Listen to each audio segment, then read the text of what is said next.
బాధితులను ఆదుకునేందుకు ముఖ్యమంత్రి చంద్రబాబు ఏం చేయలేదని, అసలు ప్రణాళికాబద్ధంగా వ్యవహరించి ఉంటే పరిస్థితి ఇలా ఉండేది కాదని వైఎస్ఆర్సీపీ అధినేత వైఎస్ జగన్మోహన్ రెడ్డి అన్నారు. రాజరాజేశ్వరిపేట వరద ప్రభావిత ప్రాంతాలలో పర్యటించిన ఆయన బాధితులను పరామర్శించారు. అనంతరం చంద్రబాబు సర్కార్ అలసత్వంపై ఆయన ఆగ్రహం వ్యక్తం చేశారు. వర్షాలు, వరదల గురించి ముందస్తు సమాచారం ఉంది, అయినా కాస్తో కూస్తో ఆదుకునే ప్రయత్నం చేయలేదని చెప్పారు. ఎక్కడా రిలీఫ్ క్యాంపులు లేవు. ప్రజలపై చంద్రబాబుకు కనికరం లేదు అని అన్నారు. విజయవాడలో ఏ కాలనీకి వెళ్లినా ఇదే పరిస్థితి కనిపిస్తోంది. వరదతో పాటు చంద్రబాబు ఇల్లు మునిగిపోయిందని, తన ఇంట్లో ఉండే పరిస్థితి లేదు కాబట్టే కలెక్టరేట్ కార్యాలయంలో ఉండి బిల్డప్ ఇస్తున్నారని చెప్పారు. గతంలో మా ప్రభుత్వంలో ఇలాంటి దుస్థితి ఏనాడు కనిపించలేదని అన్నారు. మా హయాంలో గోదావరికి వరదలొస్తే 40,000 మందికి 30,000 మందిని రిలీఫ్ క్యాంప్కు తరలించామని చెప్పారు. ఆ టైంలో ముందుగానే రిలీఫ్ క్యాంపులు ఏర్పాటు చేశాం. వాలంటీర్లు ముందుగానే అప్రమత్తం అయ్యేవారు అని చెప్పారు. వాలంటీర్లు, సచివాలయ సిబ్బంది అంతా కలిసి రిలీఫ్ క్యాంప్కు తరలించేవాళ్ళు అని ఆయన పేర్కొన్నారు. వరద ప్రభావం తగ్గాక ఉత్త చేతులతో పంపకుండా తక్షణ పరిహార సొమ్మును అందించి పంపించేవాళ్ళమని చెప్పారు. ఇప్పుడు ముందస్తు సమాచారం ఉన్నా ఎలాంటి చర్యలు తీసుకోలేదు. సమీక్ష జరిపి సంబంధిత అధికారులకు బాధ్యతలు అప్పగించి ఉంటే, ప్రణాళికాబద్ధంగా వ్యవహరించి ఉంటే ఇంతటి పరిస్థితి ఉండేది కాదు అని అన్నారు. 4 నెలల్లో అధికారులందరినీ మార్చేశారు. ఇప్పుడు అధికారుల్ని తప్పుపడుతున్నారు అని ఆయన మండిపడ్డారు. తాను చేసిన తప్పులకు అధికారులను బలి చేస్తూ చంద్రబాబు తప్పించుకునే ప్రయత్నం చేస్తున్నారు. ఇప్పటికైనా ఆయన తప్పును హుందాగా ఒప్పుకోవాలన్నారు. వాలంటీర్ వ్యవస్థ ఉంటే ఇలా ఉండేది కాదు అని చెప్పారు. రిటైనింగ్ వాళ్ళు లేకుంటే కృష్ణలంక మునిగిపోయేది అని అన్నారు. నాతో పాటు మీరంతా కూడా నాతో పాటు నేను అందరితో మాట్లాడుతూ ఉన్నప్పుడు, నేను ఇక్కడ ప్రజలతో మాట్లాడుతూ ఉన్నప్పుడు మీరందరూ కూడా నాతో పాటు చూశారు, మీరందరూ కూడా నాతో పాటు వచ్చారు, మీరందరూ కూడా విన్నారు.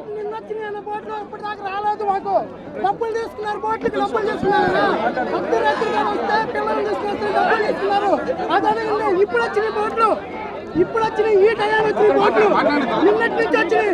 డబ్బులు తీసుకోవద్దు, అడగని ముందు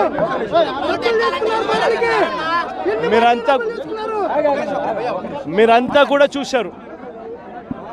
ఇక్కడ పరిస్థితి ఏమిటి అని చెప్పి చూస్తే, కనీసం ఇక్కడ ప్రజలు గత 4 రోజుల నుంచి వీళ్ళకి కరెంటు లేదు.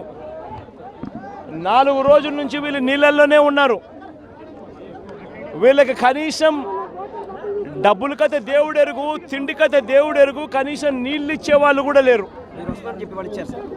ఇవాళ నేను ఈ ఏరియాకి వస్తున్నాను అని చెప్పి ఇవాళ కాసేపటి కిందట కొద్దో గొప్ప అక్కడికి వచ్చి ఏదో ప్యాకెట్లు ఇచ్చారట.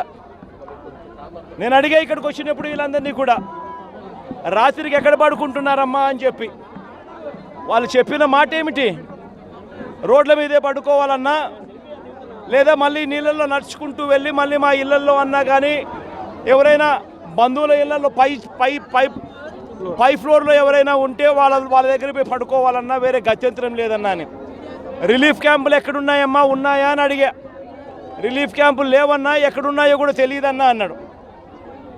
ఒకరో ఇద్దరో మాత్రం రిలీఫ్ క్యాంప్ ఇక్కడ ఎక్కడో ఉందన్నా, 50 మంది మాత్రమే పడతారు. 10,000 జనాభా ఉన్న ఈ ఏరియాలో 50 మందికి మాత్రమే ఆ పరిస్థితి. అక్కడికి పోయేసరికి అసలు రిలీఫ్ లేదు, వెనక్కి వెళ్ళిపోండి మా అని చెప్పి ఒకరో ఇద్దరో అన్నారు. మిగిలిన వాళ్ళకైతే అక్కడ రిలీఫ్ క్యాంపు గురించి ప్రస్తావనే లేదు.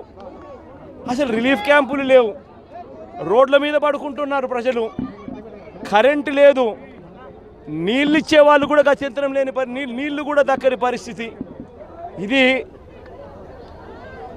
ఈ ప్రభుత్వంలో శనివారము, ఆదివారము, సోమవారము, మంగళవారము, ఈరోజు బుధవారం, ఈరోజు 5వ రోజు ఇదే పరిస్థితి ఇక్కడ కనిపిస్తూ ఉంది. నేను అడుగుతా ఉన్నా, ఇంత దారుణంగా మేనేజ్మెంట్ చేసిన పరిస్థితులు గతంలో ఎక్కడైనా జరిగాయా? ఇంతకుముందు ఎప్పుడైనా చూసారా?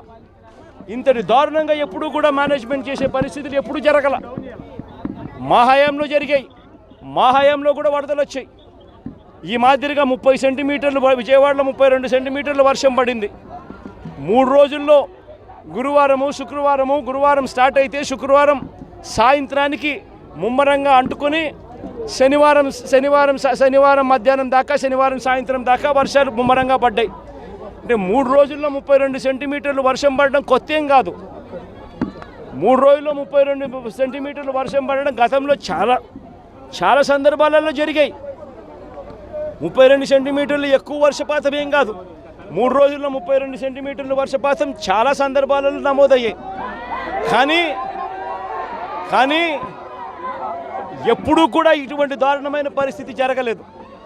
కారణం ఏమిటి అని అంటే ఇది టోటల్గా గవర్నమెంట్ అన్నది తాను చేయాల్సిన కార్యక్రమం చేయకపోవడం వల్ల జరిగిన అఘాయిత్యం.